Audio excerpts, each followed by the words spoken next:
It's time for TWiT episode 258 with a cast of thousands today. Shira Lazar joins us, Cali Lewis, Denise Howell, Ray Maxwell, and Peter Rojas. We're going to talk about the legality of a new iPad application called Flipboard. 73% of iPhone users are happy with AT&T. It leaves 27% that aren't. And the new sex talk. I'll give you a hint. It has more to do with YouTube than sex. It's all coming up next with This Week in Tech. Netcasts you love. From people you trust. This is TWiT. Audio bandwidth for This Week in Tech is provided by Winamp. Subscribe to TWiT and all your favorite podcasts with the ultimate media player. Download it for free at winamp.com. Video bandwidth for TWiT is provided by CacheFly at CacheFly.com.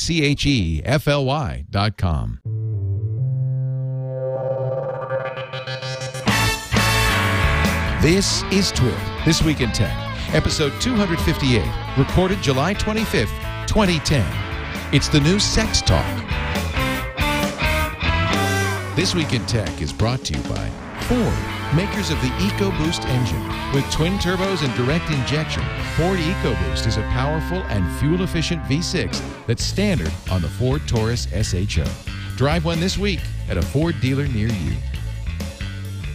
And by Audible.com.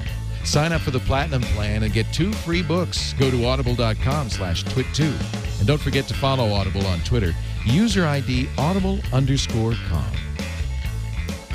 And by Squarespace.com, the fast and easy way to publish a high-quality website or blog. For a free trial and 10% off your new account, go to squarespace.com/twit.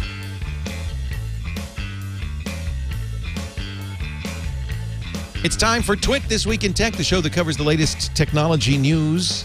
We don't give you the facts, just the opinions. And we've got some opinionators today, starting with opinionator number 1, Mr. Ray Maxwell, all the way from Vancouver, British Columbia. Hey, Ray, it's great to see you again. Hey, Lou. It's great to be on TWiT. Yeah, thank you for joining us. Ray is color guy on TWiT, and we have some important questions for you, color guy. So don't go away. Okay. Also with us from New York, New York, where she's visiting her brother. Isn't that nice? Shira Lazar of Stage and Screen and CBS. Hi, Shira. Hey, guys. Happy to be on. I love being on the show. Well, we love having you on the show. Also here from Gadget.com, GDGT.com, Peter Rojas. Hey, Peter. Hey, how's it going? It's great to have you on. We were scheduled to have Ryan Block, your partner, on. And Veronica, his partner, is playing tennis against Maria Sharapova. Yeah. So he felt it would be disloyal to come do this show and not watch Veronica beat Maria Sharapova. What is that? Ryan's stand-in, basically. No, we love having you on. But I'm just curious how that happened. I don't know. You're gonna have to ask them. It's wild. Is it? Are they playing in the Bay Area or some? I think they were down in Palo Alto, so maybe they were playing down there somewhere. That's very cool. That game's probably over. He could probably have been on. I mean, how long is she going to last against Maria Sharapova? She's a brilliant tennis player. It's entirely possible. I've never seen Veronica play tennis, but wait a minute. Now you're gonna, ladies and gentlemen. Oh no, Maria Sharapova and Veronica Belmont preparing. No way. To play tennis. Wow. That proves it. That is hilarious. I didn't make it up. Isn't that wild? That's weird. Like, there needs to be something about that. Either she's trying to get into tech more, or there's always something when you see people that aren't traditionally in this scene hanging out with people in the scene, it's because, I don't know, they're trying to get into it. Like Ashton, like Kutcher, right? I guess, well, yeah, Ashton, when he started, now he's, I guess, part of the scene a bit more, but when he started getting into it 1.5 years or 2 years ago, he started hanging with, people like Kevin Rose or, with Michael Arrington. You're like, what's going on here? That's how they get to know each other. That's how he gets to know the players. Right. Playa. Kevin's a playa. So this was a week that many of the big tech companies announced their quarterly results. Apple announced the biggest quarter, I think, in its history. In fact, there was some thought, what Apple announced first, that they might beat Microsoft for the first time ever in revenue, not profits, never in profits, but in revenue. Nope, Microsoft pulled ahead and had one of its best quarters ever with a profit of $16 billion. I'm sorry, a revenue of $16 billion in 3 months. That's kind of an astounding amount of money. And a good amount of that profit, since Microsoft just sells bits. They say they have sold 175 million copies of Windows 7. That is 10 copies. Wait a minute, let me get this right.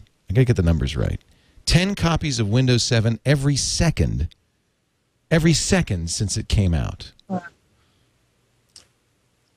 It's pretty amazing. Anything to say? Nobody has anything to say. It's like, well, I mean, it's their cash cow, right? I mean, I think that we expected that this new version of Windows was going to sell a lot. They have a lot of support from the OEMs, but I think they also came out with a much better version of Windows than they did last time around with Vista. And so there are a lot of companies that sat out Vista, so to speak. A lot of especially the big enterprise customers that decided to skip a generation and wait, and so they were doing the big upgrade from XP to Windows 7 now. And so I think that's why they sold so many copies. You'll notice that I started the show with a computer story. And the reason is this is the last time we'll talk about computers for the next hour and a half. It seems like computers are gone, right? All we ever talk about, and anybody talks about these days, is cell phones, maybe iPads, maybe mobile computing. But computers themselves... it's going to become like a CD. Like it is. It's obsolete. Totally a commodity at this point. Here's, thanks to Bawataba in our chat room, the chart of the day from Silicon Alley Insider. Microsoft's online operating income, and this is a loss. All those reds, a loss. They made money in September and December 2005, and they have lost money every quarter since. This quarter, online, $700 million in losses. Wow. But when you have $16 billion in revenue... losing $100 million here or there is no big deal. It just shows you, though, that these big, computer PC companies like Microsoft are having a hard time making this transition to the modern world, the online world, and the portable, the mobile space. I wonder what percentage of their product was delivered over the internet versus, delivered in a cardboard box in a store. Well, that's got to be good for the bottom line, right? Yeah, what they're losing money on here is Bing. They're investing literally hundreds of millions of dollars in Bing right now, and they see that the success of Bing as critical to the future of the company. And so, what are they inching up towards? They're the number 2 player, but I think that they have a chance of getting above 25-30% market share in search, which is super, super important to them. And so they'd rather lose $500 million, $700 million right now, rather than be completely shut out of that market down the road. So I think that most of that money is related to Bing and to Live. Excellent point. In fact, we talked last week about the fact that Bing is gaining share, considerable share over Google and Yahoo, but the way they're doing it is by buying share, which is not a tenable long-term position. I don't know if it's not. It is tenable in the sense that they can cut these deals. You look at something like AOL, which is ready to renegotiate its deal with Google, right? And so they're looking to Microsoft to offer them a better deal. And AOL is only about 2.5% of web search, but because it's AOL users, it actually accounts for about 6% of paid clicks. So if Microsoft were able to sign up AOL as a search client, they would actually be able to get closer to that 30%. But they actually, from a revenue standpoint, would be able to make more money off those users than an average percentage point of search. Right. What was it Jason Calacanis used to say? Every percentage point of market share in search is worth $1 billion. Yeah, something like that. Yeah. So spending $700 million, even if all of that was spent in a quarter, to get 1% market share, would still be a net gain. Eventually, in theory, yeah. Yeah, in theory. Does Microsoft think they're going to compete with Apple in terms of hardware? I feel like they spent so much time kind of focusing on obviously huge communities. Like, we're a minority, some of us who use Apple products. Most of the country and most of the world who don't have the money do still use Microsoft products, but doesn't mean that is innovative products. Well, I guess that's why the stock is so flatlining, given this huge profit, this huge revenue. Microsoft stock's never, it's always kind of flat. And I think probably the market perceives Microsoft as last year's technology, not the future of technology. And that would also explain why Microsoft's putting so much money into online. I mean, they've got to become a cloud company. Well, maybe they realize they're just not going to compete against Apple. I mean, every time they do try to put something now, Shira, I got to point out, they have 95% market share. Yeah, I mean, meaning in the operating innovation. system. They'll compete with the products, the basics, and still win. I definitely think, in terms of what Peter said, Bing is the way to go, and they're doing it right. I mean, it's only been around for a year or so, and they already see a lot of progress. Any of you use Bing? I use it sometimes in the travel. Sometimes the comparison travel is pretty good. But we saw Google's response to that is they bought IATA. So that they get all this database, this huge database of travel information, so that they can do exactly what Bing's doing. If you enter in a search on Bing, it gives you like fares. It gives you more than just search results, right? Is that why you use it, Shira? You use it? Yeah, comparison. You could find out also when the best time is to buy the tickets or the hotel. So if you say you need to be traveling at a certain point, it'll say instead of buying it today, maybe wait 2 more days. Right. Hey, I want to talk, before we get too far down the road with this, and we're going to come back to this, Microsoft and Apple's quarterly results, Amazon's as well, Intel's last week, AMD's last week, and there's a lot to say about that. But Denise Howell is going to call us in just a bit. She's an attorney, of course, the host of our show, This Week in Law. And there's an interesting new iPad application.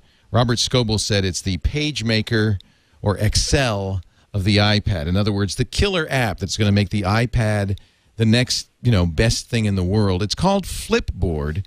And when I mentioned this, I was on This Week in Law this week. When I mentioned this to Nilay Patel, who is with Engadget, of course, you know him very well, Peter. Nilay went ballistic. He says, yeah, we don't like Flipboard so much. The idea of Flipboard is it scrapes the web to create a beautiful, nobody denies this, a beautiful magazine of content. But here I'm looking at Boing Boing, but this isn't the Boing Boing site. Notice there are no ads. The articles are from Boing Boing. It's a beautiful magazine with a great page turn. But is this what Boing Boing intended when they created a website? What do you now? You're no longer in that business particularly. They're not going to scrape Gadget, Peter. What do you think of this? There wouldn't be. The way Gadget is structured, it wouldn't make sense to really scrape. You guess you could scrape like the front page feed or something like that. Maybe which you're wouldn't smart, be and you wouldn't mind that. Deal. Well, you wouldn't mind. Well, it'd be like scrape. It's like big part of what Flipboard does is it scrape people's Twitter feeds, right? And the copyright related to individual tweets is very unclear. Right. Let alone the issue of a feed. But if you look at Engadget's terms of service for RSS feed, which are terms of service that I helped create originally, back when I was there, was that we oh, sorry about my video there. That's all right. It's a very intriguing look. Yeah, I was going to say, I don't know what's going on. Your mouth has become disassociated from your head. The video coming out, I can see the video on my on Skype looks It's fine. Called a Skype thing, It's But what I was going to say was that, the RSS feed is a full text feed that Engadget does. And a lot of sites don't do that, right? A lot of sites do truncated feeds, which are maybe headlines and an excerpt to force you to click through to their website where you can see ads. Engadget is one of the few sites, big tech news sites, which does full text feeds. And they do that, as a service to the reader. And I think that it's something that is very positive, but the condition of use is that it's not meant to be republished on the web. It's not meant to be used in a commercial context. And I think you could argue, and I'm sure Nilay does, that Flipboard is a business and that them using Engadget's full text RSS feed constitutes a non-licensed commercial use of the feed. And I think that's legitimate. Flipboard says it's by the way, it had a rocky launch because it was so popular. Initially the idea was when you first get it, you sign into your Facebook and Twitter account. It aggregates content from the people you follow on those sites as well as from other sites, and you can easily add. It's actually kind of fun. You can easily add other sites or subtract sites. The founders of Flipboard say, no, we're paying attention to the RSS, and when the RSS only does a truncated feed, we do a truncated feed. We try not to put more into the magazine, into Flipboard, than you'll get on the RSS, but that's actually not true in some cases. People have pointed out that the Boston Globe, which has that big picture feature, which I love. If you love photography, it's fantastic. The problem with it is those pictures appear on Flipboard in its entirety, even though they come from, I think it's the Associated Press, and they're not licensed to do this. I mean, it's great if you love photojournalism. It's fantastic. But I wonder how the Boston Globe feels about this. Aren't they great? I mean, one thing you can't deny is this is a great presentation. I mean, it really is a great way. It's an interesting issue because I think we're talking about the future of this in terms of curation, and it's like who's going to come up to really curate things properly, and this is a platform that's doing that for us, but then it brings up the issue of like what's kind of taken content and what how are you going to be kind of giving credit where credit's due? Right. I mean, look at Huffington Post. A lot of it's pretty much taken from other sources as well. Right. Right, I've had a little problem with that, frankly. I mean, they do link back to the original source, but really, the Huffington Post is like a newspaper built of feeds it didn't pay for. You know, this here's an interesting. This is an interesting use of this. Here's the daily dose of imagery image, and then to the right of it, Twitter. People who are talking about this on Twitter. Now, presumably, if you had I can't get in because I don't have an account because it's been overwhelmed since it came out last week. But if you had signed into your Twitter account, you could add comments here, and you could see the comments, particularly, I would presume, of your own social graph. This is a very interesting idea. It's kind of compelling. Yeah, it's very it's a great robust. app. It's high level. I mean, it's social viewing. I think that's the future, whether it be in video form or in text form. It's all about watching or reading something together and being able to have all those other social tools alongside. And this does that. Peter pointed out that Dave Weiner, the creator of RSS, has posted on his blog on scripting.com about Flipboard. And I hear Denise calling in, so we're going to get Denise on in just a second. But let me read a little bit of what Dave Weiner says to kind of set the stage for Denise. He says, with no disrespect, first of all, he says he knows Mike McHugh from Netscape days. Mike McHugh founded Tell Me. He sold that to Microsoft and then went on to found Flipboard. He says, Dave Weiner says, with no disrespect, Flipboard, and here I am scraping Dave Weiner's blog. I hope Dave doesn't mind. Send PayPal him some money. I will. I love Dave. Dave, I love you. Is that enough? With no disrespect, Flipboard is a scraper. It takes content flows that weren't intended for this kind of presentation and repurposes them. How could it do otherwise? It's a chicken and egg situation. Right now, there's no content that is specifically designed for a Flipboard-like environment. But now that their product exists, it seems we have one half of the puzzle in place. Why not put out a proposal to the content tool vendors, of which Dave says I happen to be one, and say this: if you want to produce content flows that look beautiful in our environment, here's how to do it. In other words, create a kind of a new kind of RSS for programs like Flipboard. He says, put hints in the source code or create new renderings of the source code specifically to be viewed in the new environments. So he's not, I think this is typical of Dave, and I like this about Dave. He's generative. He says, well, okay, maybe there's a problem here. Here's the solution. Let's account for it. Denise Howell is on the line. She's the host of This Week in Law and a practicing attorney. Knows a little bit about these particular kinds of subjects, and she's poolside right now. Thank you, Denise, for joining us. You're welcome. I appreciate you taking time out from your pool party to be here. I wanted to get you on the whole show, but at least we can get a little bit of what you think on this. Now that I know this is a new story for you, now that you've looked a little bit at this. I looked a bit at it. I looked at Dave's post and started to look through the Gizmodo post, which started to unpack the legalities a little bit more. And I don't know if Gizmodo is the first person I go to for rulings on legality. But yes, they were the first that questioned this. What do you think? I think we're in a brave new world here. I think that the iPad as a platform and pad, tablet computers in general are going to open up a lot of issues like this because they're the same kinds of issues that we had, when the browser first came into being. Like deep linking, things like that. Yeah, deep linking and search engines and copying and redisplaying, repurposing content in various ways and exceptions that had to be carved out from copyright law to make that happen because as a policy matter, the courts and ultimately the legislatures, when they've been asked to look at this, have decided, it's a good idea for us to be able to search the web. Right. This makes sense for us as a culture and a society, and there have to be some exceptions to what otherwise would be technically copyright violations. You copy, you reuse for a commercial purpose. Right. You're technically in violation of the law. But maybe there's a new thing developing here. And like you, Leo, I really like Dave's suggestion that perhaps rather than leaving this to the courts and legislatures that can take their time with these issues, there should be some addressing of the fact that there's a legal issue here up front and smoothing that out rather than just forging ahead and going forward with a product that is going to tick some people off. Well, it reminds me of YouTube. I mean, YouTube pissed off a lot of copyright holders. And Google, when it bought YouTube, knew that there was going to be an issue with copyrights. We talked about this on this week's TWiT, and I encourage people to listen to it. Of course, the Viacom decision kind of vindicated Google. The court said, well, no, you're protected by the safe harbor provision of the DMCA. And so Google is actually now okay with YouTube.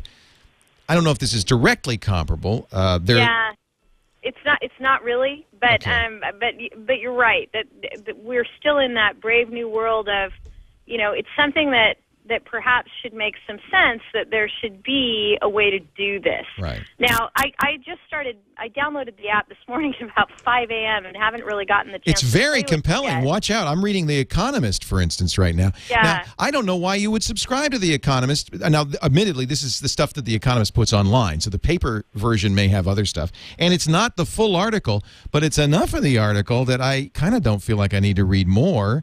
And it's a mashup, too, because as you can see, there's Twitter comments here with further links in, although you can't click those links, which is really kind of too bad.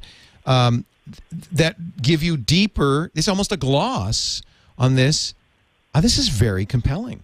Right, and the fact that they're scraping and not using RSS, now I'm gleaning that from the articles I read. That's what I think too, yeah. I don't know enough about under the hood, but that's an issue too, because RSS is syndication that implies some reuse in various contexts. There's been a lot of legal trauma over RSS as well, because Right. as soon as you're syndicating something, people think they can use it for any purpose. Does it let them off the hook that they don't charge for the app and there's currently no ads in it? They're not, in other words, monetizing it? It certainly helps. As you suggest, there's no guarantee that that's going to remain the case. Right. But the copyright law looks at whether you are interfering with the creator's ability to have a market for their work.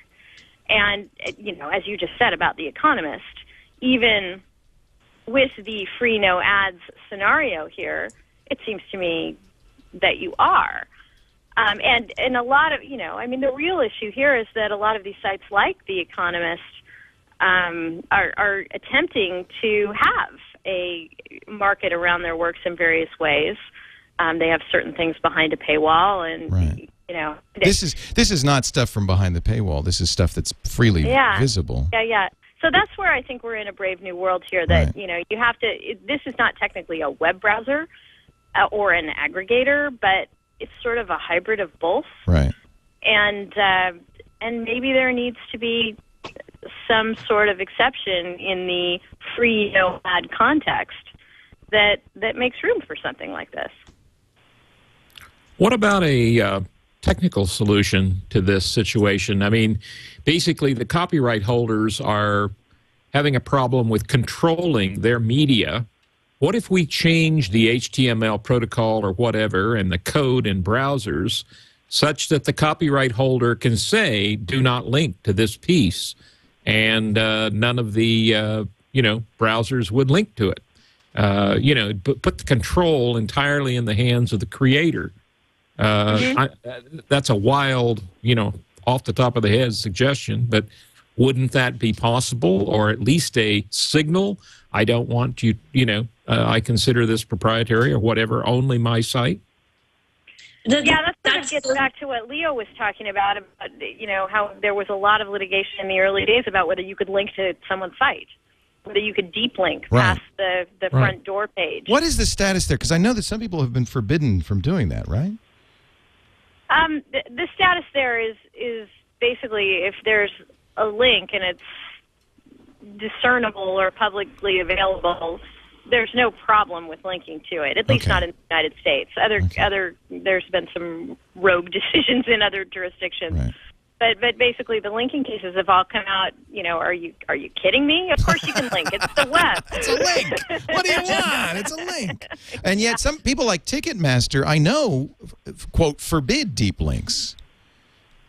Well, there was some litigation about that a while back, and they say you can't, but technically you can because the courts say you can. Is that it? I think that's basically how it's all come out. Yeah, they say no deep linking because what happens? People link to concerts directly instead of going through the front door of Ticketmaster, and they want you to go through the front door for some actually legitimate technical reasons. They're trying to keep people from doing robotic, ticket purchases and things like that. Well, yes, if you are circumventing somebody's technical measure that has prevented you from readily getting to a site, that's a different matter. But if it's a URL that is either publicly out there or you could figure it out without too much problem, then linking is pretty much fair game as far as the law is concerned. And yes, Denise, I'm going to let you get back to the pool. Yes. It's just thank you so much, and thank you for bringing this to my attention too. It's a super interesting topic. It is, and I can guarantee you we'll be hearing about it on Friday on This Week in Law. Yes, we'll take it up then too. Thank you, Denise. And I just heard today from Dan Gilmore, who's going to join us on the show. I Friday. love Dan. That's going to be fun. That'll be great. Well, okay. I did it this week, so if you want to hear me make a fool of myself, listen to this week's show on iTunes or other podcast aggregators. And it was wonderfully fun for us. My only regret was it's your one day off of the week. That's all right. That's all right. For you, Denise, anything. Thank you. Look, you're at the pool and you're calling. Thank you, Denise. Take care. All right, take care. Have a great show. Denise Howell, her blog is blogs and blogarithms and bags and baggage. And look who's joined us in the lower right corner of the block. Callie Lewis is here. Hi, Callie. It's great to see you. It's great to be here. I just got back from a pool party. You too, huh? Sorry. It's full all around. Well, we're so glad you could be here. We were talking about Flipboard, and we're going to get back to talking about that and all the tech news. I will tell you, Callie, since you're just joining us, that we've bookmarked the stories we're going to talk about today as to the degree that we end up following any rules on delicious.com/twit/258, because this is episode 258. And we will get back to the news in just a bit with Ray Maxwell, color guy on Twitter, Shira Lazar from CBS, Peter Rojas from Gadget.com, Callie Lewis from the new GeekBeat.tv. It's great to see you. We'll talk about the new show, too. That's really exciting. Absolutely. In just a little bit, but before we go any farther, I want to mention our good friends at Ford Motor Company. I don't know if you know this. We're going to be going to Detroit on Friday and Saturday. We're covering Maker Faire on Saturday and Friday. We're getting a great tour of the Ford Rouge plant, including the amazing kind of virtual reality equipment they use to test and design cars ahead of time. It's really a remarkable technology. We'll be streaming that live Friday, right after, actually, This Week in Law, come to think of it, on live.twit.tv. I drive a Ford Mustang, but I have to say, before I bought the Mustang, I took a look at the Taurus SHO, and now I'm thinking about it again, this new Ford Ecoboost engine. I don't know if you're aware of this. An amazing engine. This is a 3.5-liter V6, twin turbocharged, that delivers, get ready for this, 365 horsepower. 3.5 liters, 365 horsepower, and a V6 with unparalleled fuel economy, too. It's standard on the new 2011 Taurus SHO, and I'm kind of thinking, boy, I might want to try this. EPA estimated fuel economy, 17 city, 25 highway. But let me tell you, when you hit the gas pedal on this thing, it roars to life. It's the twin turbochargers increase the air density. It's using direct injection to increase fuel efficiency. The fuel, I don't need to explain this to the auto buffs out there, but the fuel is pressurized into the combustion chamber, so it's more efficient than other injection methods. Ford's using really amazing state-of-the-art technology to design the most efficient engines in the industry and give you performance of much bigger engines with a fuel economy of a smaller engine. It's truly amazing. And of course, you know the SHO will have the voice-activated sync that I love so much, hands-free calling, turn-by-turn voice directions. 911 assist, voice-activated music and podcast browsing. By the way, it works great with your iPhone 4, absolutely flawlessly. I tried it. It works great with my Android, and I have to say, my Droid X I use a T1 headset, and I put and I'll give you a secret. This Blue Ant T1, there's a free Android download that's supposed to use with the T1 that reads text messages to your T1. It works with a sync. So now my Android, when I get a text message, reads me, the Ford Sync reads me my text message, and I can then choose from some pre-canned messages to send back. So pretty amazing. Ford Sync, the Ford EcoBoost engine combined to make an amazing automobile. Try the Taurus SHO at a Ford dealer near you. Shop at a Ford dealer this week and drive one yourself. You will be blown away. They are in store now. Drive one this week, the Ford Show, with the new EcoBoost twin-turbo engine. Amazing. And don't forget to watch our special broadcast from Dearborn. We're heading out on Friday. We're going to take a look at the Ford plant, the Rouge, the very famous Rouge plant, which was where the Mustangs were made, but not anymore. So I won't be able to visit my baby's birthplace anymore. Shira Lazar, Ray Maxwell, Cali Lewis, Peter Rojas, great to have you here. I'm just curious. I bet I'm going to guess, you're all iPhone 4 users, yes? No. What do you use, Cali? I'm still on a 3GS, but waiting to switch to an Android. Okay, that's interesting. Good for you. What about you, Peter? What are you using, Peter? I carry two phones, a Droid X and a BlackBerry 9700. I got to tell you, I have never loved a phone more. Not any iPhone. Great? This Droid X is fantastic. It's really nice. It's really, really nice. The screen is great. Battery life is great. It's fast. I get a lot of hate mail, because I was an iPhone user for 3 years. I did switch to the Nexus 1 at the beginning of this year. Was very excited about the iPhone 4. I loved it. Beautiful, but it was dropping calls on me like crazy, because here in the Bay Area, AT&T not so good. Yeah. And so I said, well, I'll try Verizon. I got the Droid X. I think, here's what I think. I think once people get used to 4.3-inch screens, they don't go back. Oh, yeah. It's so much easier to type on. Yeah, it's easier to type on. Is it? Now, Cali, you're smaller than me. Is it too big for you, do you think? No, actually, I was concerned about the size because girls' pockets are, smaller than guys' pockets for sure. And I like to be able to carry my phone around in my pocket without having to carry a purse or without fear of dropping it. And it fits right in. I don't drop it unless it's in my hands, of course, but it doesn't fall out of my pocket. And it's a fantastic device. I'm switching as soon as I decide to pay the termination fee over on AT&T. Shira, you're still, I'm sure. Wait a second. I have both. I have a BlackBerry and an iPhone 4. Really? Oh. All right. And I have both. I have AT&T and Verizon. Can you believe that? Well, I believe it because I have Sprint, AT&T, Verizon, and T-Mobile. So, right, but that's our job. It's like Peter, Cali, you, our job is to try all the phones, as many as we can anyway, as many as we could stand. Yeah. To be honest, I haven't been able to use the phone on this. The only way I call people, because I use this typically, but if this runs out of battery, I'll go to my iPhone. Like I use it to shoot video and to shoot pictures, and upload to YouTube, and then the apps, of course. But I've been using the Skype app to call people. How sad is that? Is that because you're dropping calls on AT&T? Yes. That's awesome. Oh my. What is Apple in trouble? No. As a hardware, it's a cool device, but this might as well just be a mini computer, not a phone. That's the thing. Very interesting. Yeah, as I was talking to somebody today, and they said exactly the same thing. It should be called an iComputer, not an iPhone, because it doesn't do phone calls well. And as much as we complain about AT&T, I think there is something to the hardware aspect on the iPhone. It's a combination of both. It has to be. It's a combination, absolutely. But things are getting worse for me, and I'm still on the 3GS. And you're in Dallas. Yeah, Dallas. And here's something nobody's talking about, but people who use the iPhone 3, the 2 model old iPhone, who have gone to iOS 4 are bitterly unhappy. There is a revolt going on. It is so slow and unusable. So a word of warning to anybody who's still got an iPhone 3 and has not yet upgraded, don't.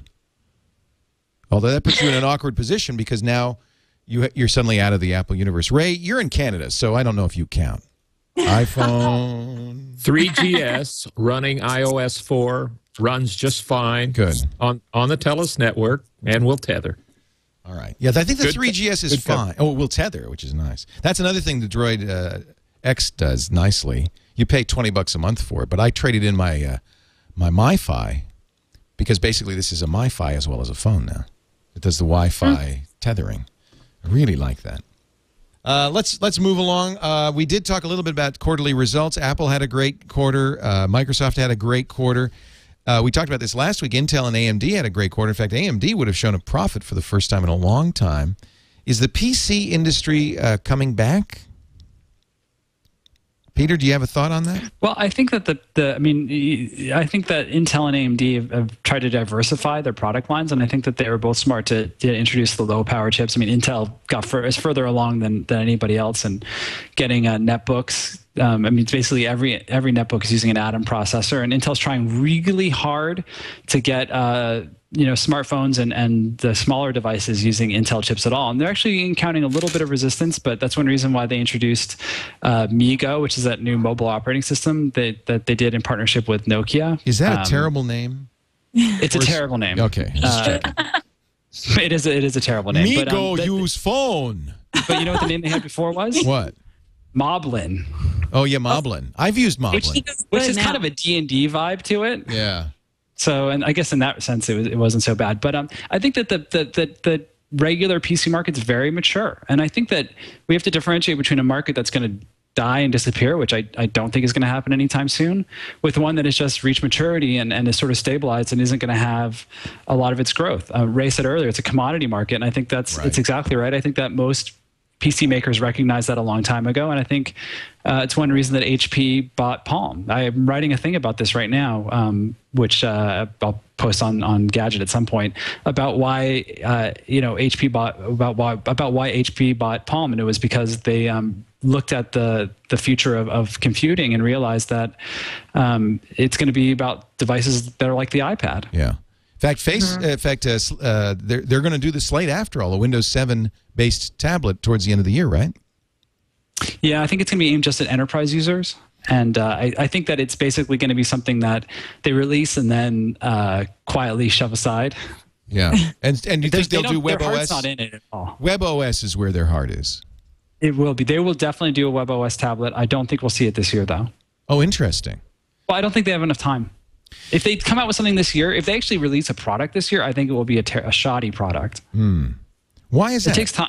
Well, I think Apple spent years working on the iPad, and it takes so much time to customize the operating system and so much time to optimize the hardware. You have to, the thing that Apple did with the iPad that people don't think about is that they spent a lot of time making sure that the processor was completely optimized for the mobile platform. And so you have great battery life, you have a super responsive user interface, and those things take a lot of engineering resources and a lot of time.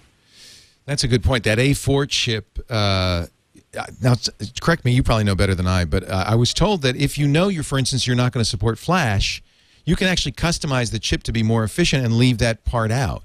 Yeah, well, there are a lot of things that they did to optimize for battery life. If you're not going to have a camera, you don't have to, you can make the processor simpler. Things like that. Yeah. That's interesting. So that's one of the reasons. Now, the A4 is in the iPhone 4 as well. Yes. And the iPhone 4 does have better battery life. Not as much as the iPad, but it does have better battery life. Yeah. It just has a much smaller battery than on the iPad. Right. It feels snappy. It certainly doesn't feel sluggish. Yeah. Yeah. So is this custom silicon? Is that what HP is going to have to do? That kind of thing, or can they use an Atom? Well, that's one of the reasons why the slate that they introduced running Windows 7 is so crappy, is because it's on an Atom processor, and Windows 7 is just not fast enough, especially if you're going to start doing. You want responsive touch-based input for a tablet device. It's just not going to work. And so I'm not sure that they're going to have to do custom silicon, but I think that they are going to have to find a partner, and maybe that'll be Intel maybe it'll be Samsung, and Samsung is really come a long way with these mobile processors. They're going to have to come out with something that'll be highly optimized to make a great WebOS tablet. I think that they have a good shot at doing it, but you have to keep in mind that HP doesn't have a lot of experience building and developing their own consumer software platforms. Oh, that's interesting. I guess not. They always use Windows, don't they? Yeah, and people forget, but HP's actually been in the smartphone game for a really long time. With the iPac. With the iPac line, yeah. And they have, I mean, the Glisten was the last one I think they put out, which I think says it all, right? It's slick and coated with fat. Yes. Are you thinking that it'll be like late next year or early next year? I think that they're going to try really hard to announce something at CES. That would be my guess. We saw a lot of tablets announced at CES. We still have yet to see any of them. That was all that was going on at CES. Yes, it seemed like that and ebook readers, and none of them came out either. Only 3D TVs, but who's buying 3D TVs? Anybody here have a 3D TV? Oh, no. Who is buying? Now they sold out. I can't remember who it was had the first ones out, but they sold Sharp or somebody. But they said they sold them out. yeah. The numbers seem to imply that it's People being want adopted at a faster rate than I would have ever expected. But I don't know anybody with one. Well, I feel like people buying those gigantic TVs are like sports fanatics who have game parties, and they're like, okay, guys, we're going to be able to watch it in 3D. Right. And that's a huge part of, of America. I mean, there's a lot of sports fans there. Usually most of the programs that get the most views are the sports shows. Sure. Yeah. Sure. I'm starting to feel like John C. Dvorak. He has made a living saying everything sucks, and I'm starting to feel like maybe that wasn't such a bad strategy. 90% of everything that comes out in the tech industry does, in fact, suck. Now, here's an interesting story from the Yankee Group. Let's talk customer satisfaction. They say that, according to the Boyd Genius report, 73% of iPhone users are happy with AT&T. Of course, what they don't say is that means 27% are not. Right. That seems like a large number that are not, frankly. I'm so surprised they spun that as, hey, good news. Do we know what, just take the iPhone out of it on a normal satisfaction survey? That's a good question. That's the thing. How much is it really the iPhone versus the service? I think we're having... Nobody knows. Nobody knows. Although it's my feeling that since it was Consumer Reports that dinged them for the antenna, and they did their tests not with AT&T, but with their own point, and in their own testing labs, seems to me that, well, maybe there is a problem with AT&T, but that if there's a problem with the iPhone, it's independent of the carrier. Now, we have a lot of European listeners, a lot of Asian listeners, and, they're telling me right now, Saley is saying in the UK, the iPhone's just fine. A lot of people are saying overseas that they're not seeing the same problems that we see in the States. In fact, a lot of people even in the States who have good AT&T coverage are saying, we have never dropped a call. I just think it's a combination of the antenna design and the coverage. And if you have excellent coverage and a high signal strength, then you're not going to see the problem. It covers a multitude of evils, of sins. Right. Yeah. And on the other hand, if you are in a area where you have weak signal strength, then it's going to be sensitive to how you hold the phone. Right. Well, as long as we're talking about customer satisfaction, Facebook, not so happy. 500 million unhappy users. It's a little bit of a disconnect. Facebook now has 500 million users. They crossed that point. Diane Sawyer was the 500. No, she wasn't, but they pretended she was 501, whatever. 500 millionth user. Now, somebody pointed out, and this is actually kind of an interesting statistic, there's only about 1 billion people who could use Facebook, who have internet access and a computer. That means half of the universe uses Facebook every month.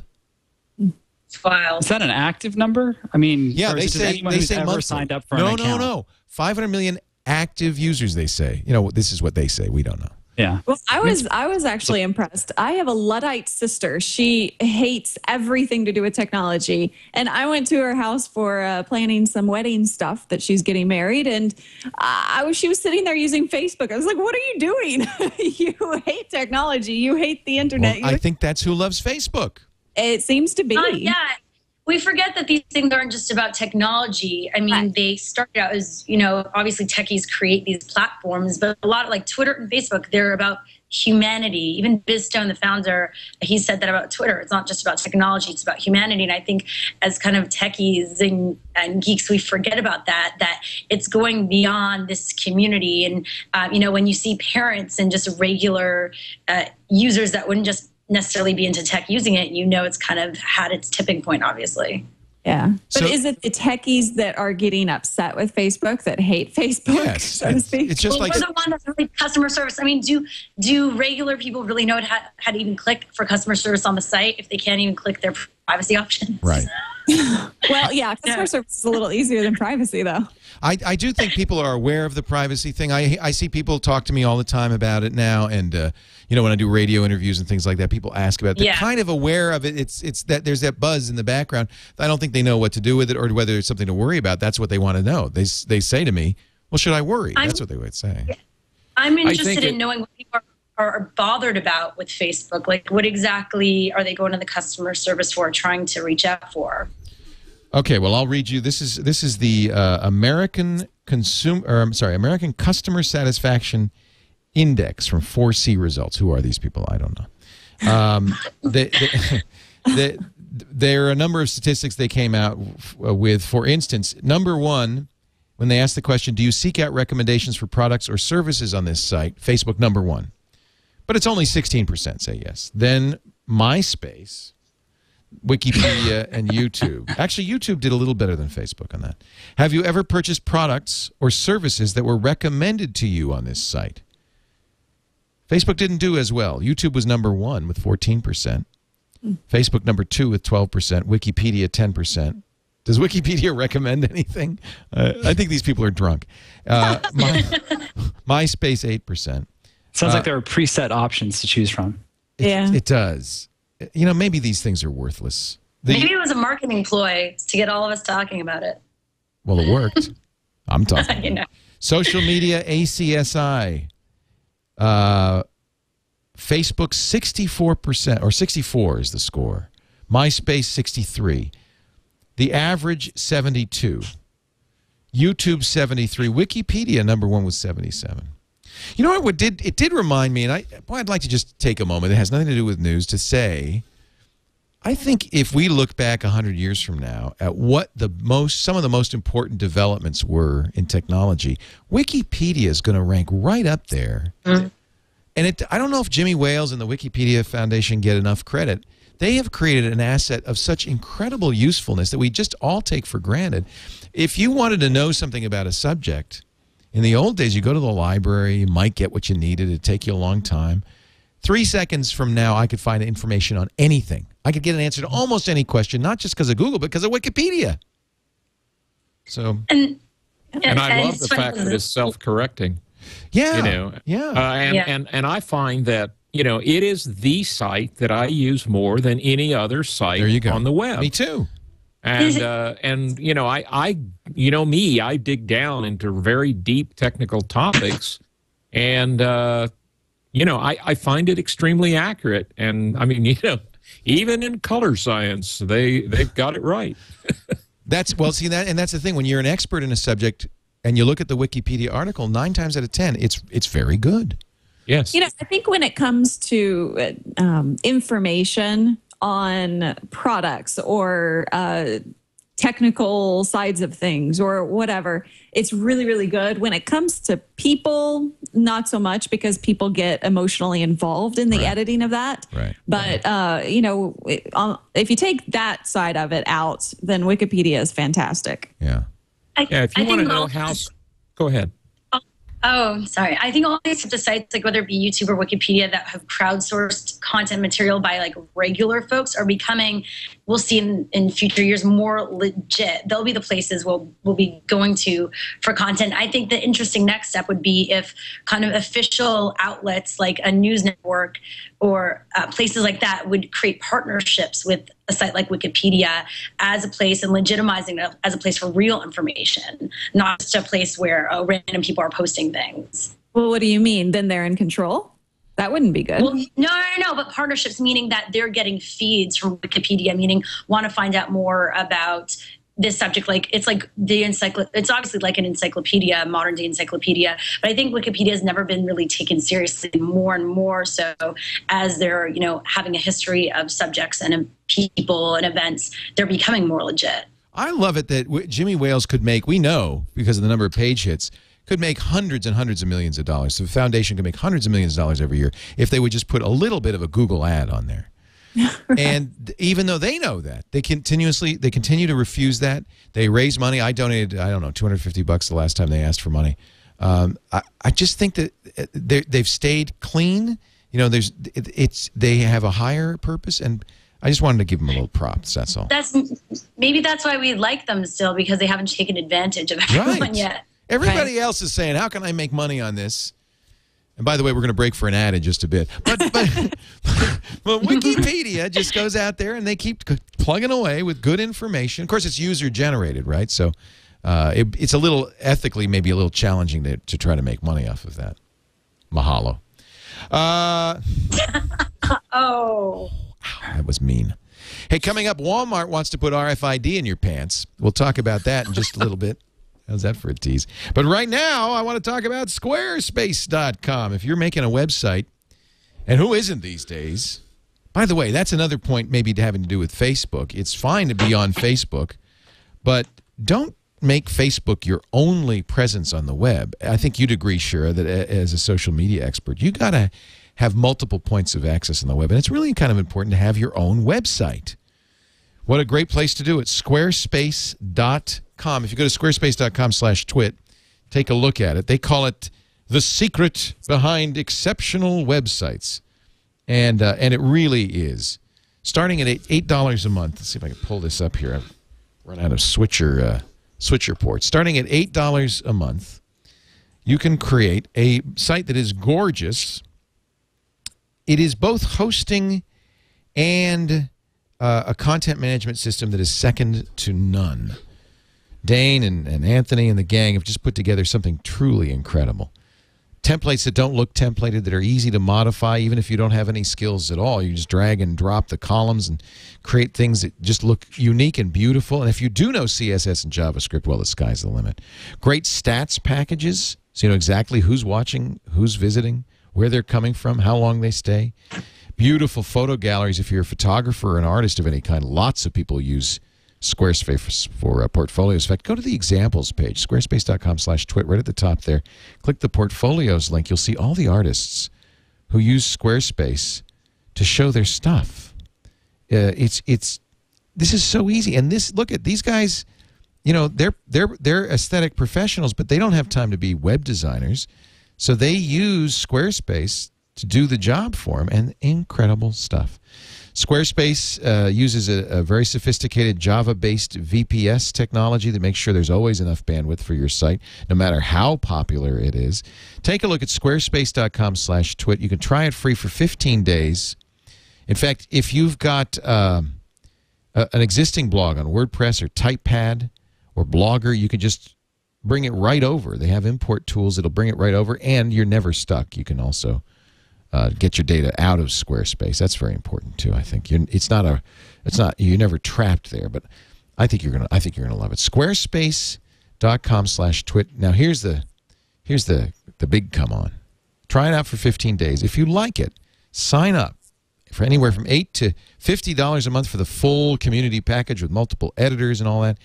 And if you use the coupon code TWIT, you'll get 10% off that cost for the rest of your life. The life of your site. All sorts of great features. Don't make Facebook your only place on the web. Even if you just go here and you set up a Squarespace site, at least do that so that when people want to find you and they Google you, they find a great site from squarespace.com. Squarespace.com/twit. We thank them for their support of This Week in Tech. So privacy advocates going crazy this week because Walmart said we're going to require RFID tags in the pants. Actually, in the tag attached to the pants. And my friend Jeff Jarvis, I think, wrote a great article saying, come on, what is the privacy impact of this? People will know what my pant size is? What, they're going to search my garbage for the RFID tag? There's a key thing in the article. It says removable tags. These tags, as I read the story, are used inside the store to keep track of inventory. Yeah. When you buy the pants, they remove the tag. They're not going to track you after you leave the store with the product. So, now another author there commenting on this said, well, some people have RFIDs in their driver's licenses. And so passports, we do in our passports, yeah. And they're fearing that they'll read those. But if they can, all you have to have is a different digital code and, make the equipment so it'll only read the code that's appropriate for inventory control at Walmart. If somebody has my driver's license and you're required to hand it over all the time now when you use a credit card and stuff, there's this mag strip on the back that has all the information you need. All I have to do is swipe it without me, noticing, and they've got everything.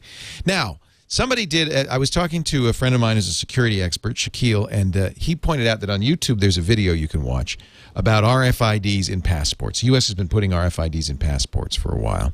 And there's a proof of concept video there where they use a long-range RFID reader. And hackers know you can build, normally RFID, you scan it over something and it's pretty close proximity. If you go to McDonald's and you have that instant pay thing, you have to wave it over the thing. But apparently you can make long-range readers. These are, well, your Fast Track, I think, is something similar. They're passive devices, but you've got something that reads it from 10 or 15 feet away. And apparently the U.S. uses fairly distinctive numbers in its RFID. So they showed people walking through trash cans, walking around, and inside the trash can is a IED, a homemade bomb, and a little RFID detector that just waits for the American citizen to walk by and then explodes. That's a little scary. I don't think it's going to happen to my Walmart pants. But the issue. Oh, go ahead. You started, Cali. No, you first. No, you go. No, you go. Yeah, the issue that privacy people have, obviously, is what are the implications for the future of anything to do with RFID? Right. And they are constantly concerned that if we take one step, if we put one toe into the pool, then we're just going to get all wet. And there is something to be said for that, but with tags that are removable, with very weak signals that are going to be removed before we even take the pants out of the store, it's not that big of an issue. And we're already using RFID so much in our lives that we don't even think about. And it's not a security issue. So I think they take it kind of out of control. But at the same time, they're also trying to think towards the future. Right. And that's a good thing as well. Yeah, I'm not so worried about Walmart. It's interesting because this is not the first time Walmart proposed this. In fact, I think it was 2 or 3 years ago, Walmart told its suppliers every one of them was going to have RFID in every item if they wanted to sell it at Walmart. I mean, it makes sense. These guys must have an inventory challenge that is kind of unimaginable. And in that case, it wasn't the privacy advocates. It was the suppliers who said, hell no. We're not, what are you, crazy? But I think Walmart's moving close to that. And I suppose the day may come that I don't know, while you're driving home, a bad guy could see what you bought. I don't know. Well, it'll be easy to track anything. Go ahead, Shira. No, I think it'll be easy to track anything at this point. And there is definitely inventory issues at all these types of stores. I have family that are in the clothing business, and you really need to keep track of things as a store grows more and more in some place like Walmart.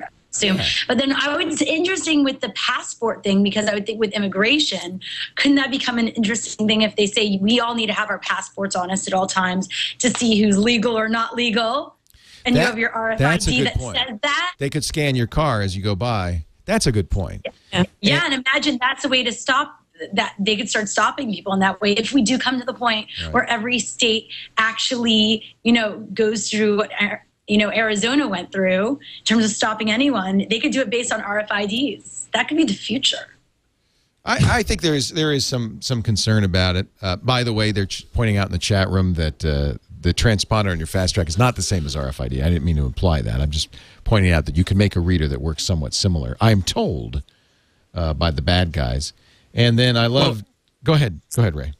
Yeah, I think what we have to worry about is, they have a transponder that you can put in your pet now, inject it, and, identify your pet. Well, now when they start wanting to inject those in people when you're born, then I'm going to get worried. All right. We'll wait till there was a company that was doing that, Digital Angel. Or whatever happened to them? Really? Wasn't didn't like a Mexican legislator have that implanted in case he was kidnapped? Yeah, Digital Angel. I think that they are still doing this. They do it mainly for pets, but it is something that they did at one point announce a product for people. And I know that there was a nightclub in Spain where you could pay with everything via an RFID chip implanted in your hand. See, I don't mind that if I could just wave my body in front of it. that means you could have people cutting off your pieces of your body. Like if you have it right here, imagine they could cut it off. Like we're getting into weird sci-fi territory here. Oh, yeah, everyone would be in so much debt if we could do that. I'll take it. Give it to me. If people decide to put it in themselves, that's one thing. But putting in it when we're born, and just not giving us a choice, that's an entirely different thing. Yeah, I guess so. Right. When the government requires it, that gives me pause. A researcher trying to prove the fragility of social network security created an entirely fictional analyst, listed her on Twitter, Facebook, LinkedIn, and other services. This is from Wilson Rothman writing on MSNBC.com, gathered over 300 friends from the U.S. military, the intelligence community, and security companies. They interviewed her in Computer World. Robin Sage, a figment of security researcher Thomas Ryan's imagination, an attractive 25-year-old woman with an MIT education, a job at the Naval Network Warfare Command, and, quote, over 10 years, end quote, of hacking experience. He got friends for Robin Sage, who shared photos, personal information, conference invites, and requests to review documents, employment nibbles from Google and Lockheed Martin. The funny thing is, people from the alleged schools Sage attended wanted nothing to do with her. People at MIT said they're very cliquey. Nobody from the CIA or FBI ever linked to her, despite his attempts. But she had 226 friends on Facebook, 206 on LinkedIn, and 204 on Twitter. Do you think we're kind of uncritical of people that we meet in these environments? Especially for their attractive 25-year-old hackers? Certainly an innate trust, but at the same time, I think as a whole, we moderate ourselves as a community. And so I think that's where we have to put our trust in. People slip by all the time, but yeah, I mean, there's a lot of people. I'm sure there are a lot of people who are guys posing as girls or girls posing as guys, or all of that stuff. And don't you? I mean, well, maybe this actually, Cali, is to your point. Your less sophisticated sister might not know that happens. Do you think she's aware of that? I mean, she's probably aware that it might happen, but doesn't put any thought into it whatsoever. So well, hopefully Cali's sister doesn't have access to classified information. I'm just making an assumption. She might. It brings up an interesting thing, you guys, because Boston Globe actually released a story, I think it was on Friday night, about the Pentagon. They found they were checking out these kind of child porn sites, and while they were on their government emails.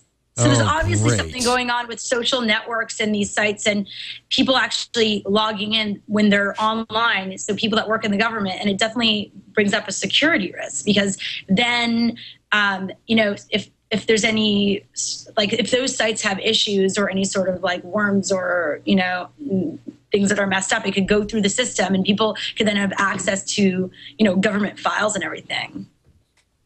We never covered the Jesse Slaughter story on here, which kind of broke a couple of weeks ago. But since we have two women on the panel and social experts on the panel, I'm wondering what you think. This is the 11-year-old girl who posted a bunch of videos on YouTube. A couple of them are with her dad just screaming at her and so forth. And she ended up being, 4chan'd, and her mom says we had she's at a safe house now in an undisclosed location. We're getting death threats from her. Shira, did you follow this story? What do you think of that? Yeah, no, I did. I think it's really difficult because there's so many teens that obviously they have their own kind of personalities online and they become a bit viral in their community. But if you watch this video that she had on her Tumblr account, she was using really, bad language, calling people out, saying that she was going to, shoot out people. She was using some sort of really... She's 11 years old. I mean, it was so sad. I don't think a lot of these teens realize the repercussions of what they're saying. They create these videos or blogs and posts with their little community, and they don't realize that it can venture beyond that. And so I think what really we need to start creating kind of an etiquette or kind of guidelines, and like in terms of what people post. I think parents are going to become used to, approaching their kids about this type of stuff. But I think that as kids grow up, they're just going to become used to what they can and can't. It's like you don't know what strangers are, or take candy from a stranger. They'll learn what to do and what not to do online. I guess this is an outlier. I mean, we can't say this is. I mean, but listen, this is. I'll bleep out. For those of you listening at home live, you're going to hear some stuff you might not want to hear, but I'll bleep it out of the. I'm going to say that you guys have ruined my life.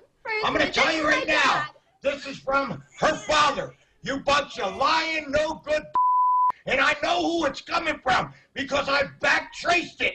And I know who's emailing and who's doing it. And you've been reported to the cyber police and the state police. Right. So you better write one more thing. They're basically asking for it, aren't they? I mean, yeah. That's a great way to handle it. Just go and make it. Doesn't Dad know where the on-off switch is on the computer? And of course now there's remixes, auto-tuned versions. Okay, you're right. This is Jesse's Twitter. And you know what? I just say that you guys have ruined my life. I'm going to tell you right now. This is from her father. Oh, please. I'm sorry. It's sad. I mean, but it sucks because it's like a reality for them, and it's actually like their lives are in danger. But then this is the internet, and it's what happens. Yeah. We live in, we live in a world where, this is the Jersey Shore world now. I mean, everything is spectacle. And if it's on a website or on TV, anything goes. I probably shouldn't have played it. To your point, it's certainly something that needs to be taken care of by the parents. It's the new sex talk, I guess, Yeah. There you go. You're right. Oh, I agree. Yeah. So, but parents need to understand, maybe there needs to be like, a campaign for educating parents on how to talk. Maybe we need these videos for parents, but the parents are the ones that have to be able to educate their own kids. And some of that will come by trial and error online. And we're still new to all of this. So it is at the beginning stages, and it's going to be trial and error. It's kind of sad. Yeah, I think there's a similar issue with people needing to learn how to trust and discern between different kinds of sources of information online. Yeah. So, I mean, you see people passing along bad information all the time. And I think that, people, as we get, sort of acclimated to the web, and it's still, even after 15 plus years, it's still, new for a lot of people, that, how all this stuff works and the mechanics of how the web works and how information passes along, and that not all sources, are as good as not every source is as good as every other, or things that people have to learn, and it takes a little while, and you have to start to see, bad information get passed along. I mean, I think this whole, with the woman from the USDA, I think there's a perfect example of, a video, edited video being posted to the web, and it gets a woman fired, and then it comes out that the video, had a wider context to it. And I think that it's very a good example of the kind of, new media skills that everybody needs to learn, that you need to not take everything at face value. I like what you said, Cali. It's the new sex talk. Although I think speaking as a parent, I think parents feel at sea because they don't know as much as their kids know. So clearly this dad was more clueless than his daughter was. So how is a parent going to talk about that if they don't get it? Yeah, it's a good point. It's like a new media literacy that people need to learn. I mean, should schools be teaching, kind of getting together parents and having social media people like all of us kind of going into schools and telling parents like really what they should be aware of and what they shouldn't, and how to react to situations like this properly, so it doesn't become, like the laughing stock of the internet. Yeah.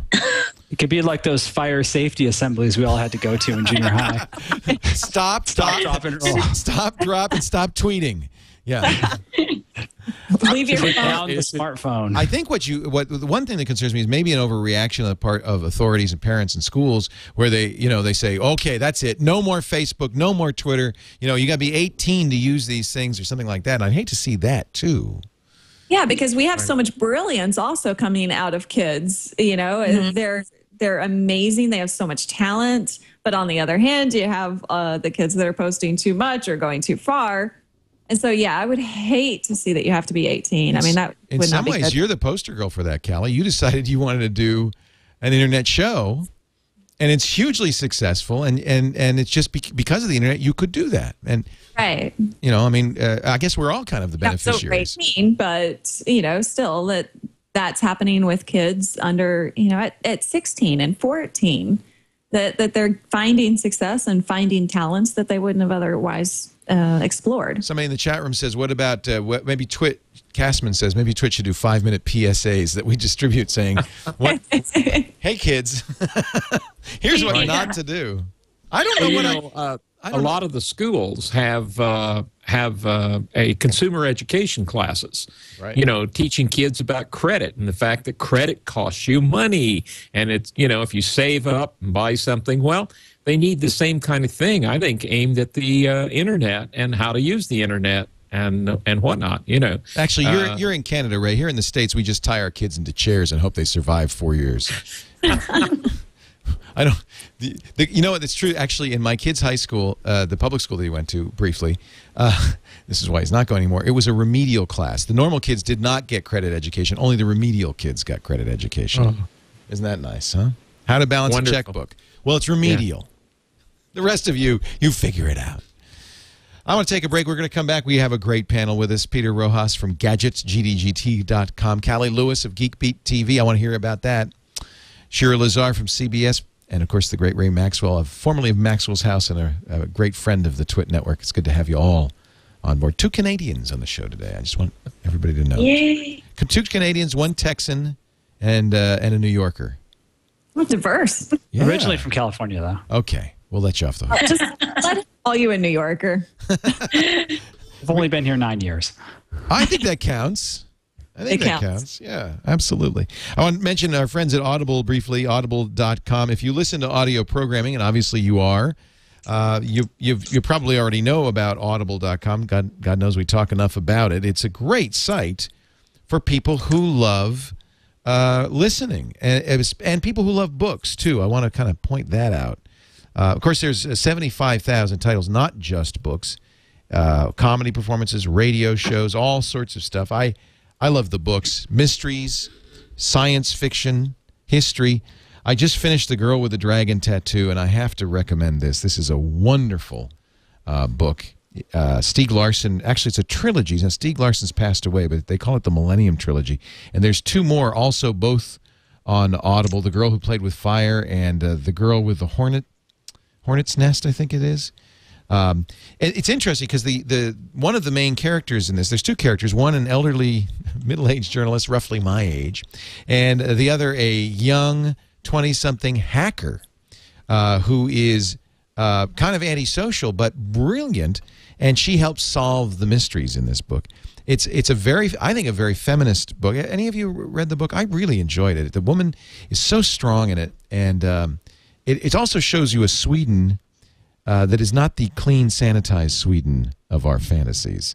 The Girl with the Dragon Tattoo by Stieg Larsson. But this is just one of, as I said, 75,000 titles. It's one you can get absolutely free. In fact, you can get the first 2 books in the Millennium Trilogy for free if you go right now to audible.com/twit2. Audible.com/twit2. You'll be signing up for the gold account. That's the platinum account. I have the gold account, 1 book a month, and then there's a platinum account. Actually, I have the platinum account, 2 books a month. And the first 2 books are free, yours to keep. You can cancel at any time. The only problem, picking 2 books. There's so many great ones. My recommendation, The Girl with the Dragon Tattoo, and the sequel, The Girl Who Kicked the Hornet's Nest. Actually, I think The Girl That Played with Fire is the second one, then The Girl Who Kicked the Hornet's Nest. Some really great murder mystery novels. Well-written, fascinating, with some very interesting characters. But there's much more on here. Audible.com/twit2 for your iPhone, your iPod, your Zune, your Kindle, a lot of GPS devices, over 500 devices. Audible.com/twit2. We thank them so much for their support of This Week in Tech. Did any of you do, Cali, did you do a day in the life in a day video on Google yesterday? No, I didn't. I didn't. I forgot. I know. I am bad. You're bad. Shira, you didn't do it either? I tried to. I shot a few things, and then I didn't get back home in time to upload them. They should have done it for Sunday. Oh, no, wait a minute. They didn't. Oh, no, it's not too late. You just had to shoot it on that day. You have a week to upload it, Shira. Really? Yeah. But how do you know if you really shot it that day, though? Oh, I guess they don't care that much. So Leo, you and I could go ahead and shoot something and upload it. I'm going to get yesterday's newspaper. Now you're saying it. You have it on TWiT, so they'll know that you just did it afterwards. I don't think they would mind if Leo. I think we get enough exposure, don't you, Cali? This is the site. It's a YouTube idea. Remember the day in the life videos? It's kind of like that. The idea is, by the way, it's two big-time directors doing this, Kevin McDonald and Ridley Scott. And so what'll happen is they asked everybody to shoot what they're up to on July 24th and then upload the video. And yes, you have a week, Shira. And they said upload something, that's funny or interesting or something you really care about. Not just, it could be mundane, I guess. They're going to edit the best of these together and make a movie that I think they're going to show at Sundance. Yeah. I actually interviewed the director, Kevin McDonald, for my blog on cbsnews.com. This is a neat idea. I can't wait to see this. Yeah, it's going to be premiering at Sundance in 2011, so that's next January. And yeah, it's a little bit of an experimental documentary for them because these are obviously two huge, big-time Hollywood directors. But I think it's totally cool, and it's a great way to get the online community also kind of interested and engaged in more long-form feature, format. And hopefully if it's in theaters too, you'll have the people that are on YouTube in theaters watching the movie as well. So what did you shoot? Me? Yeah. Oh, well, I was at a concert with MIA yesterday, and so I kind of shot all day just going from work at CBS News at 5:30 in the morning to walking around New York. You also had to answer these questions. What do you love? What do you fear? And what's in your purse or in your pocket? Right. And so besides actually documenting your day, you had to answer those questions, which will be interesting because it'll kind of, I'm sure they'll splice those up, those emotions up into little pieces. Right. And then I did a video of a guy dancing at this electronic DJ thing yesterday with his shoes on his hands. It's kind of like one of those wacky dancer guys, big. I think that's what's going to make it into the movie. That's the bit you got to submit. I'm having fun. I didn't really do anything that overly. No, I swear, I'm uploading that to YouTube. It's a freaking hilarious video today. What's the biggest viral video any of you guys have? What's the biggest number of hits you guys have done? Anybody have a 1 million hit video? Cali, do you know what your? I think the Dig the Code did. Dig the Code, the one you did with Jeff and that code that was the HD DVD code that got broke. Code that was the dig blocked and then forget it because everybody put it on. That was good. I'm sure that got more than 1 million hits. Absolutely. Yeah, I think that did. Dvorak's got the stupidest video I've ever seen. It's a Barney doll in his bathroom singing "I Love You" or whatever, and it's got well over 1 million hits on it. It's like what? So it that took the things that we watch as online users. Crazy. it's hard to believe. How long have those videos been up? All those videos that you guys are talking about. Oh, I don't know. We have a video that's almost got 1 million views now, and it was just something we did one-off on live. Remember the "I'm on a Horse" video, so that was around January. This Old Spice guy before he was famous. When that video first came out, we interviewed the guys, the creative who had written the commercial at Whedon and Kennedy and shot it, and because we didn't know how they made it, so they walked us through shot by shot how they made that, and that's had almost 1 million hits. That's probably my biggest one. That or swearing out Mike Arrington. I'm not sure which. I was going to say, I think surely that one's had 1 million. Leo, I ran into Mike. It was pretty funny. I ran into Mike at food camp a couple of weeks ago, and he was like. It was like this, and a guy said, "Oh, don't hit him," and I said, "What are you talking about?" Mike and I we get along fine. I apologized to Mike, and we talked and stuff. But I will never live that down. They say that video now has 1,191,000 views. So I guess that's my biggest. That's your legacy, Leo. Isn't that sad? So that's sad. what you will be remembered for. Yeah. Leave that in your will to your children. You can to my kids, I give screw you, Mike Arrington. You give the Google AdSense to your kids. Now, somebody told me, I haven't done this yet, but they did it on, Brian Brushwood did it on NSFW. If you turn on the captioning on it, you know how they do now YouTube has captioning, but it's really awful. It's like no good. It's terrible.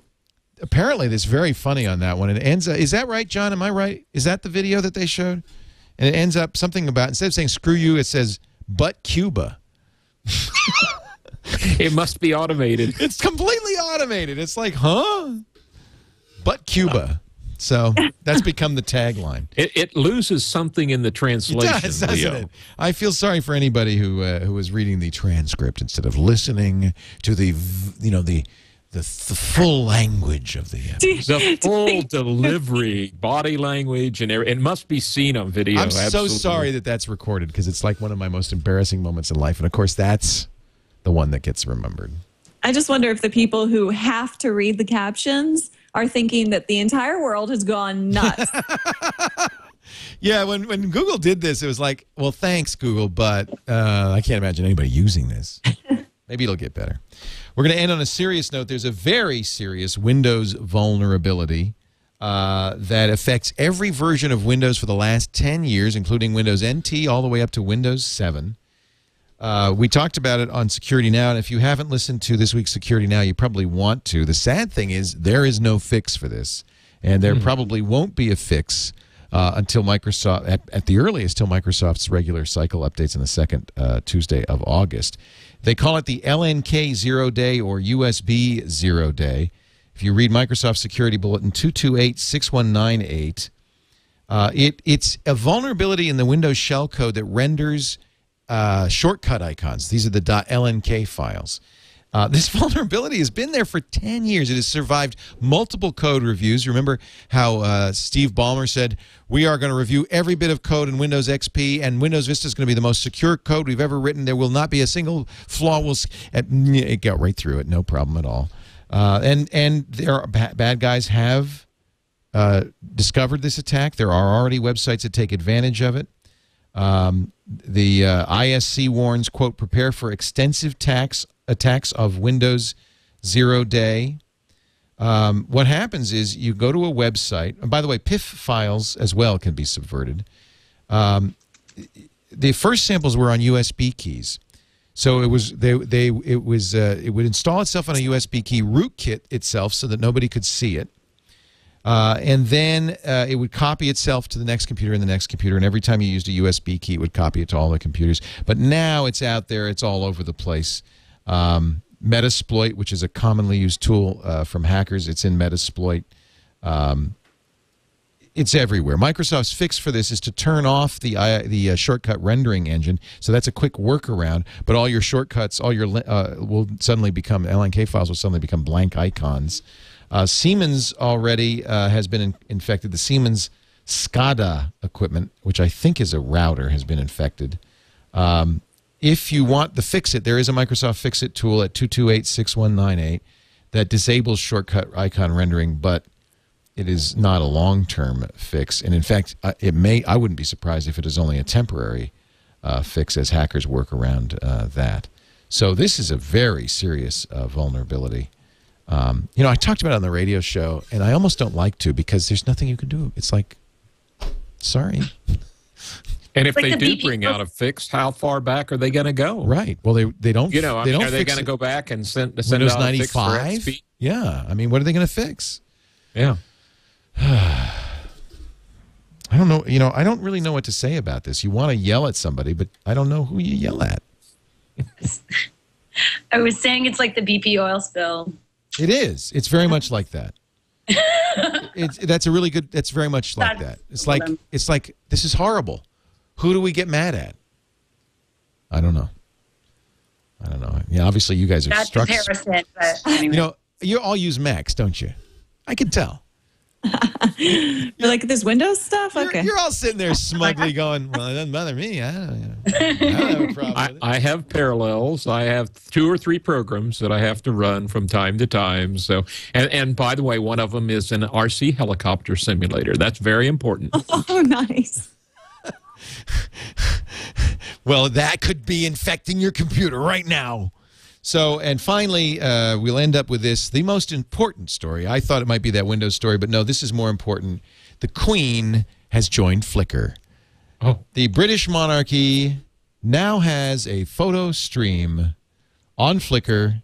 The address is flickr.com/photos/British monarchy. Why didn't they name it the Queen? Well, it's not just the Queen. It's the Queen Mother. It's the Duke of Edinburgh. Queen Anne, Queen Margaret. You know, it's the fam. Yeah, okay. The whole fam. They should have called it the royal family. Yeah. Yeah, that would have been There you better. go. It's got to be something better than that. Their social media person just obviously doesn't. But Yeah, you know, they're doing some things right. Look, it has a little map. This photo was taken July 18th, 2010 in Upper Marham, England. So they have a little map with a dot. Now, we have an actual British person in the studio today. He brought me chocolates from Harrods. So, Chris, what do you pull up a microphone over there, Chris? We got to get Chris's point of view. What do you think of the Queen having her own Flickr stream? Are you excited, Chris? Come on, admit it. You're excited. I can't say that I'm excited. I think that it's another one of those things where the monarch's still trying to become relevant. Be relevant. Yeah. It's a medieval institution, but it has a Flickr page. Sure. Does she have a Twitter? I can't have She has an iPod. I know that. Well, wait a minute. I should be asking you, Ray, and you, Shira. You're members of the British Commonwealth. Not only that, when she comes to Canada, she is in residence. Oh, yeah. You know, Wow. so, you know, we still have a monarch in Canada, and she is it. Wait a minute. You're from Montreal. Do you bow down to the British monarch, Shira Lazar? Yeah, I just take advantage for any way to be connected to Europe because I like being the Euro connection. I think that we should start a Twitter protest to get the Queen on Twitter. Yeah. Like the Dalai Lama, like Betty White with SNL. Yeah. I think we should here, Leo, to get the Queen on Twitter. Oh dear, had tea sandwiches today. The crusts were We could cut all off. do tea time with her virtually time. every day. That's a very good That'd be idea. awesome. Yes, by one of Surely my she could host Saturday Night Live, maybe. You know, we could. Somebody said the Queen's Twitter handle should be, hello. Hello from the Queen. Hello.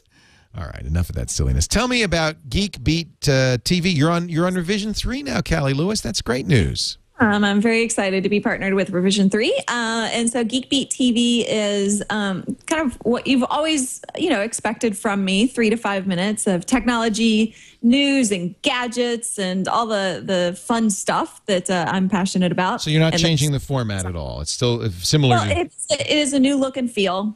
So it's slightly different. But yeah, I'm very excited, and I feel a new energy and a new passion with the new show, and some good things coming up very, very soon too. So actually launching a new show coming up here called Webbeat TV, and that's not out yet, but we are looking for a logo. So Cool. You're crowdsourcing that, huh? yes. Did you crowdsource the Geek Beat? I like the logo on this. I did. I really like my new logo. I love it. I call that little guy Dexter. Yeah, he's definitely a Poindexter. I love it. Geekbeat.tv, and it's 3 to 5 days a week. How many days a week is it? It's 3 days a week. 3 days a week. Still the hardest working woman after me. You're not a woman, Leo. Okay, so there you go. You got it all to yourself. Shira Lazar does so many things. I don't even know where to start. CBS, of course, you've got your blog there. What is the address of that?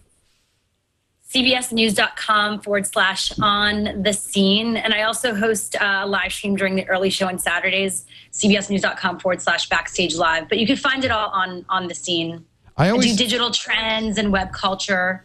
I always feel sorry for you when I see you. It's like 3 in the morning.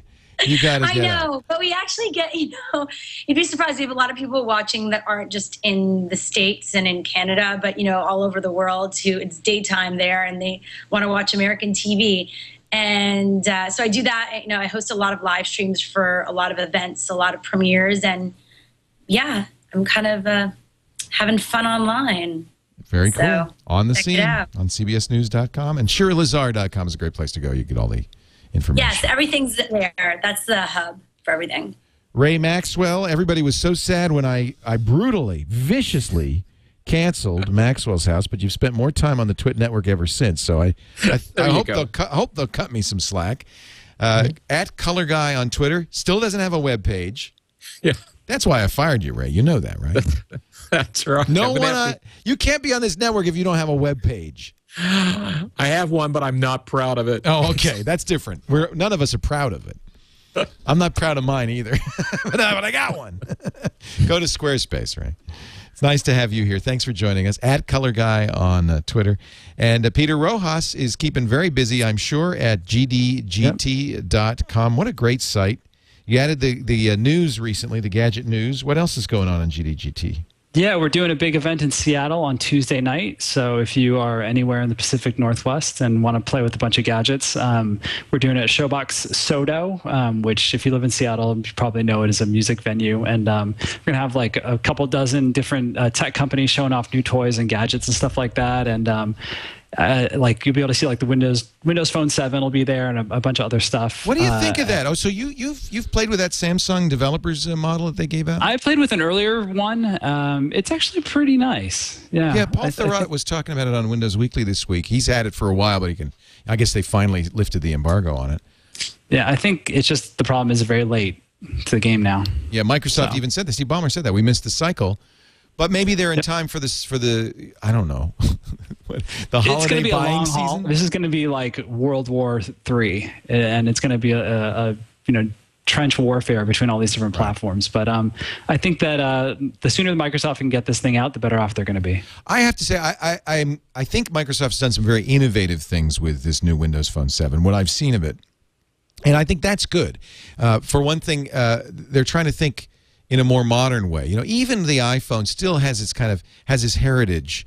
And it seems like the designers at Microsoft were told, look, cut the cord, do something completely different. And so it's got that Zune kind of...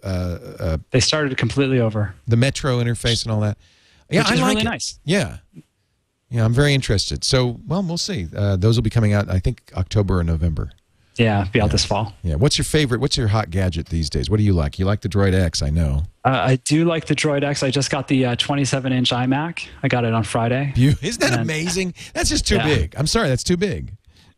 No, it's not too big. In fact, I have a 24-inch LCD right next to it. Like I have just surrounded by screens right now. This is actually lighting me. It is. You don't need light panels. You've got an iMac. Don't need anything. You just need an iMac on full brightness. You actually look like you're in an interrogation chamber, come to think of it. Well, I just built this home office, and it's like a tiny little, it has kind of a Guantanamo Bay kind of vibe to it. Live from Gitmo, Peter Rojas. Well, that's great. It's great to talk to you, Peter. Thank you for joining us. GDGT.com. And Ryan and Veronica, I hope you beat Maria Sharapova. That's all I can say. Now she's tweeting, I didn't play her. She was just giving me tips. That's what losers say. Yeah. You got her. Don't forget, we're going to be live from Detroit. We're going to the Motor City. Friday, we'll be broadcasting. I think it's going to be around 11 or noon Pacific time. But watch the TWiT calendar at live.twit.tv for the exact broadcast time from the Rouge factory, the amazing virtual reality stuff they have at the Ford plant, how they design cars in the 21st century. I cannot wait to do that. The next day, we're at the Maker Faire at the Henry Ford Museum. Come by. We'd love to see you. We are doing an event, a little meetup, just a small meetup. It's just me at the Hyatt Dearborn on Friday. I guess that's the 30th of July, 7 to 10 p.m. Look for the sign. I think it's the Archimedes Lounge, although we are getting RSVPs that indicate that we may in fact be too big for the facility. So just look for signs. If we had to go to Tiger Stadium, we'll leave a sign. It'll say we're at Tiger Stadium instead. Never mind. I think you didn't expect a small number of people, did you, Leo? I don't know.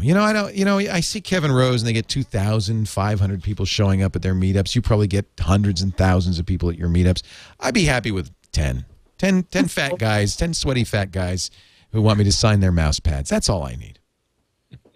That's usually what I get, by the way. So I don't know. We're going to have fun. It's going to be great. I can't wait. I haven't been to the Detroit area in years. We did a signing there for Tech TV probably 10 years ago. So I'm looking forward to that. Find out more. I don't know. Follow my Twitter feed, Leo Laporte. I think I'm sure I'll tweet it or buzz it or something like that. I guess we're done. Thank you, everybody, for being here. We appreciate it. Thank you for watching. We do this show live every Sunday afternoon, 3 p.m. Pacific, 6 p.m. Eastern, 2200 UTC. You can watch it live.twit.tv. By the way, thanks to Mediafly for making that possible, not only on your iPhone and your BlackBerry and your Android. They've got Mediafly on all those platforms, but also on the Roku box. You can watch the video. I think we're getting the streaming going, too, as well, so you'll be able to watch live on Roku as well as any of our shows downloadable after the fact. Also on Yahoo TV. Pretty much, we want to be everywhere you want to watch, and thanks to Mediafly, a great partner that makes it possible for that to happen. Again, live.twit.tv or subscribe to the podcast audio and video at twit.tv. I'm Leo Laporte. Thanks for joining us. Another Twit. This is amazing. Doing the Twit. All right. Doing the Twit, baby. Doing the Twit. All right. Doing the Twit, baby.